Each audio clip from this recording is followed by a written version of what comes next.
پاکستان مسلم league نون کے senior رہنما خواجہ آصف نے پاکستان تحریک انصاف کے نومنتخب چیئرمین بیرسٹر گوہر علی خان پر طنز کیا ہے۔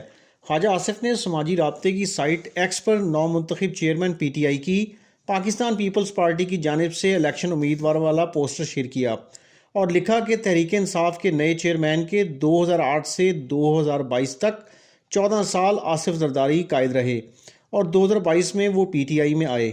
انہوں نے کہا کہ ایک سال کے اندر عمران خان کو آصف زرداری کا تراشا ہیرا اتنا پسند آیا کہ اپنی کرسی اس کے حوالے کر دی اور اپنے پرانے ساتھیوں کو کوڑا کرکٹ کر دیا۔